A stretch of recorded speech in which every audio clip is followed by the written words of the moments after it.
So, what are some of the concerns? And that I think that, well, one is the ozone layer, which obviously if it destroyed the ozone layer, that would be a bad thing. But there's another kind of thing that many people, including myself, are worried about, and that is just that the perception that there's a technical fix could reduce pressure to reduce CO2 emissions, and that if say these preliminary simulations indicate, well, while there are some problems, that these schemes would basically work, that it's a rational, if the existence of these schemes reduces downside risk, a rational response is to engage in riskier behavior, right? So if flood insurance is available, it can become rational to build a house in a floodplain, whereas if you didn't have flood insurance, that might be irrational behavior. And so insofar as there is some kind of potential for insurance against some kind of climate catastrophe, that this could, the logical response is to work less hard to reduce CO2 emissions. And so this is a danger. And the other thing is just this unintended environmental surprises, in that, nobody predicted the ozone hole from CFC emissions. Nobody predicted that lead in gasoline would damage children's brains. And nobody predicted that the MTBE put in our gasoline would pollute our groundwater. And so, and if you look at the history of, in Australia, where they would introduce, cane toads to eat something else that was eating something else, our history of interventions in natural systems is one of, where the system responds in some unanticipated way. And so, you could be sure that whatever we have in our models, if you actually did this, something would happen that's not represented in the models. And so, anyway, it would counsel in favor of a cautious approach. I guess there's one other thing I want to bring up, and that's the whole issue of ocean acidification. My postdoc Long Cao here and myself have been doing some work on the effects of carbon dioxide on the marine environment. And if you see these dots over here represent the location of coral reefs. This represents 280 ppm as the concentration of CO2 in the atmosphere before the Industrial Revolution.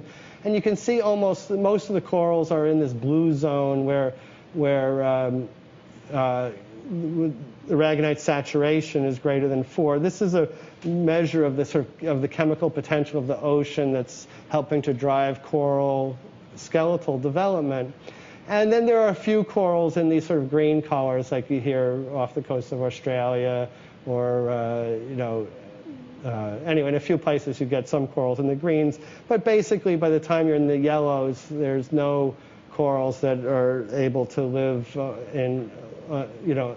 sustainably in those kind of environments. And so if we see how this is marching into the future, that that things look pretty dismal, that even by the time, say, you're at 560 ppm, which is a doubling of CO2, you've basically lost all the water in the ocean with the kind of chemistry where corals have been found living sustainably. And so I think there's at least an expectation that, or if not an expectation, anyway, I would say for me it's an expectation that at a sort of doubling of CO2 that coral reefs will no longer be able to sustain themselves in the ocean. That's not to say that they'll die off right away, but it's a question of ecological competition that, if aragonite saturation is somewhere down here, say these orange colors, that a coral might be able to survive, but if there was a hurricane or some kind of disturbance, and then it comes time to repopulate that area, it's likely that seagrasses or algae or something else will occupy that space. I guess the other thing I want to say is this purple color, the shells of some marine organisms will actually start dissolving in these areas, and there are marine organisms that live in the ocean that make their shells out of this mineral calcium carbonate, and by the end of this century, even around mid-century, with here it's only 400 something ppm before some shells start dissolving in the ocean. And so that basically unless we reduce CO2 emissions very soon, major components of our marine ecosystems will be gone.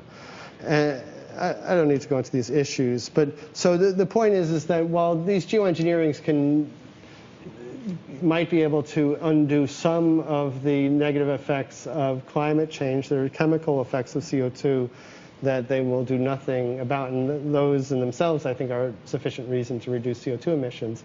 So I guess what I want to say here is that this whole area is in its infancy. There's basically been almost zero money, and it's starting to change a little bit. But say up until last year, not a single dollar of federal research money had ever been applied to geoengineering research. Not that the Bush administration is ideologically opposed to these kind of things, but I think it's just so politically a hot potato that they didn't want to touch it.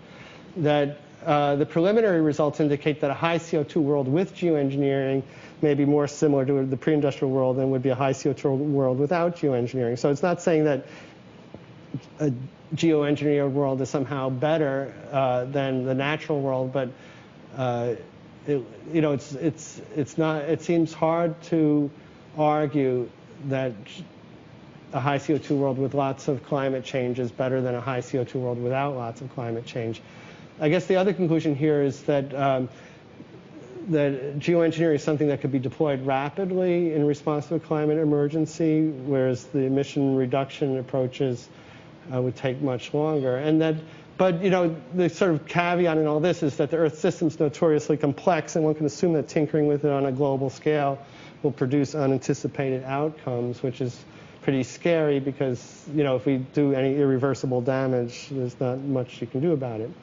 So, but, I don't think it's a simple thing. And, especially, say, with this Arctic case, it's supposed to tug at your heartstrings, that, that is it, which is the really more environmentally and green, environmentally conscious thing to do? Is it better just to let Arctic ecosystems disappear and the biota that lives in those ecosystems, or is it better to put some particles in the stratosphere over the Arctic? And, I don't think it's obvious which is the more environmentally sensitive thing to do. Is it environmentally sensitive just to let Arctic ecosystems disappear?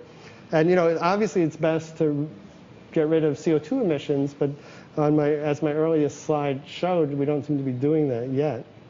And this, I think, actually is a slide I stole from Marty Hoffman and changed it a little bit, but that it seems to me that we that we need, that basically we need to, if we assume that we want the world to develop, and we in the industrialized world can say, oh well, we don't need to develop more, but certainly if you're in Africa or many other places, development seems like an obviously good thing. But we can either develop in ways, let's say, by putting out lots of coal-fired power plants and then trying to geoengineer our damages around this, or we can develop approaches for growth and development while diminishing environmental risk. And my little, I know you guys are investing in high-altitude wind power. There are different designs, but I really think that the ultimate thing we need to develop are new energy systems that can fuel growth and development and our industrialized world without damaging the environment. But it seems that we're getting there way too slowly, and that we really need to start thinking about our insurance policies of what will we do if things really go awry. So I think I'll just close it there. So that's it.